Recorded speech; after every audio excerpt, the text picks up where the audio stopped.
शिक्षक साथियों नमस्ते। आज के इस वीडियो में हम आरंभिक आकलन प्रपत्र के ब्लूप्रिंट को समझेंगे। इसके आधार पर ही आकलन प्रपत्र तैयार करना है। तो सबसे पहले जानते हैं ब्लूप्रिंट किसे कहते हैं।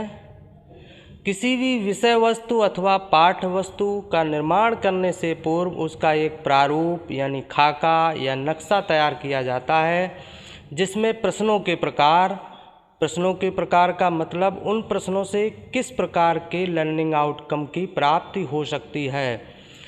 उन प्रश्नों को अंकों में विभाजित कर एक सारणी के रूप में निर्माण किया जाता है। इसी प्रारूप को हम कहते हैं ब्लूप्रिंट। मतलब जो भी काम हम करने जा रहे हैं उस काम का स्टेप बाय स्टेप मैप बनाना। अब हम जानते हैं कि प्राथमिक स्तर के बच्चों के लिए आरंभिक आकलन प्रपत्र बनाने का ब्लूप्रिंट किस प्रकार का है। जैसा कि हम जानते हैं प्राथमिक स्तर के बच्चों के लिए आरंभिक आकलन प्रपत्र में कुल प्रश्न कितने होंगे 15, जिसमें 10 प्रश्न ऑब्जेक्टिव और 10 प्रश्न सब्जेक्टिव होंगे। तो सबसे पहले देखते हैं कि प्रश्न कितने प्रकार के होंगे, यानी प्रश्नों का वर्गीकरण किस प्रकार का होगा।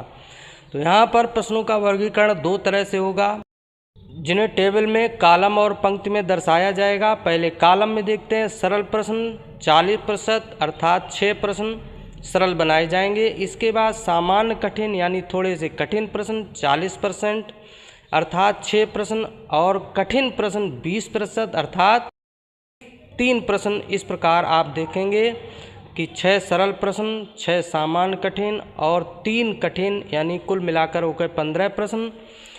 इस तरह से इनका वर्गीकरण किया जाएगा। अब पंक्ति में देखते हैं। पंक्ति में ज्ञानात्मक प्रश्न यानी नॉलेज बेस्ड क्वेश्चन, ये कितने होंगे 20% यानी कि 3 प्रश्न। और बोधात्मक प्रश्न यानी कॉम्प्रिहेंशन बेस्ड क्वेश्चन या इसी को कह सकते हैं अंडरस्टैंडिंग टाइप क्वेश्चंस, ये कितने होंगे 50% यानी कुल 7 प्रश्न। और अनुप्रयोगात्मक यानी एप्लीकेशन बेस्ड क्वेश्चंस बनेंगे 20% यानी कि 3 प्रश्न। और तार्किक प्रश्न यानी रीजनिंग बेस्ड क्वेश्चन बनेंगे 10% यानी कि 2 प्रश्न। हमारे चैनल को फटाफट सब्सक्राइब कर लीजिए, जिससे आने वाले वीडियो की नोटिफिकेशन आपको तुरंत प्राप्त हो सके। अब आइए देखते हैं कि इन 15 प्रश्नों को कैसे विभाजित करना है। तो दो तरह से विभाजन करना है, जैसे सरल और कठिन, ज्ञानात्मक या अनुप्रयोगात्मक। तो इसमें सबसे पहले देखते हैं कि सरल प्रश्न जो कि 40% अर्थात 6 प्रश्न हैं, इन्हें किस प्रकार विभाजित किया जाएगा। सरल प्रश्नों में 3 प्रश्न होंगे ज्ञानात्मक और ये तीनों प्रश्न होंगे ऑब्जेक्टिव टाइप अर्थात वस्तुनिष्ठ। जैसा कि आप टेबल में देख पा रहे हैं, क्वेश्चन नंबर 1, 2, 3 ये तीनों ज्ञानात्मक हैं और ऑब्जेक्टिव हैं। और 3 सरल प्रश्न कैसे होंगे बोधात्मक, ये तीनों भी होंगे ऑब्जेक्टिव, जिन्हें क्वेश्चन नंबर 4, 5 और 6 के रूप में दर्शाया गया है। और ये तीनों बोधात्मक और ऑब्जेक्टिव प्रश्न होंगे, यानी सरल प्रश्नों की संख्या जो 6 है उसमें 3 ज्ञानात्मक प्रश्न बनेंगे और 3 बोधात्मक। और इनमें सरल प्रश्नों में अनुप्रयोगात्मक और तार्किक प्रश्न नहीं बनेंगे। अब देखते हैं कि सामान्य कठिन प्रश्नों का वर्गीकरण कैसा होगा। तो सामान्य कठिन प्रश्न जो कि 40% हैं अर्थात 6 प्रश्न हैं, इनका विभाजन किस प्रकार है। तो सामान्य कठिन प्रश्न ज्ञानात्मक नहीं होंगे और बोधात्मक प्रश्न केवल 1 होगा, और वह भी कैसा होगा ऑब्जेक्टिव टाइप, जिसे क्वेश्चन नंबर 7 के रूप में दर्शाया गया है।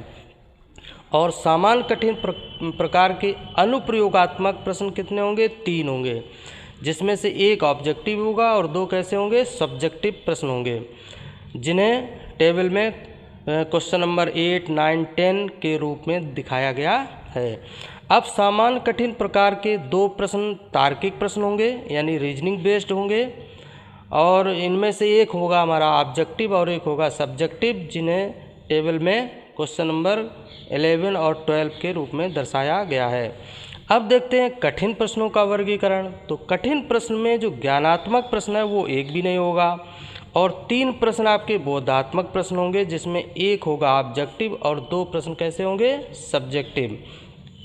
इन प्रश्नों को टेबल में क्वेश्चन नंबर 13 और 14 तथा 15 के रूप में दर्शाया गया है। तो प्रश्नों की संख्या 15 पूरी हो गई। मतलब कि अब कठिन प्रश्न, अनुप्रयोगात्मक तथा तार्किक प्रश्न नहीं होंगे। अब आप टेबल से ऑब्जेक्टिव और सब्जेक्टिव टाइप प्रश्नों का विभाजन भी देख सकते हैं। तो क्वेश्चन नंबर देखिए 1, 2, 3, 4, 5, 6, 7, 8, 11, 13 यानी कि कुल प्रश्न 10। ये 10 प्रश्न कैसे हैं? ऑब्जेक्टिव। और क्वेश्चन नंबर 9 देखिए 10, 12, 14 और 15 ये 5 प्रश्न होंगे आपके सब्जेक्टिव। तो कुल प्रश्न कितने हो गए? 15। इस तरह से इस टेबल के अनुसार देख सकते हैं कि आकलन प्रपत्र का ब्लूप्रिंट इस तरह से बनाना है और इसी के आधार पर आरंभिक आकलन प्रपत्र जो कि प्राथमिक स्तर के बच्चों के लिए यानी कक्षा 3 से 5 के लिए तैयार करना है, उसको इस ब्लूप्रिंट के आधार पर ही तैयार करना है। तो साथियों, अगले वीडियो में हम चर्चा करेंगे कि ज्ञानात्मक प्रश्न, बोधात्मक प्रश्न और अनुप्रयोगात्मक और तार्किक प्रश्न तथा वस्तुनिष्ठ प्रश्नों को किस प्रकार वर्गीकरण करेंगे और इनका क्या मतलब होता है। तब तक के लिए साथियों, जय हिंद, जय भारत।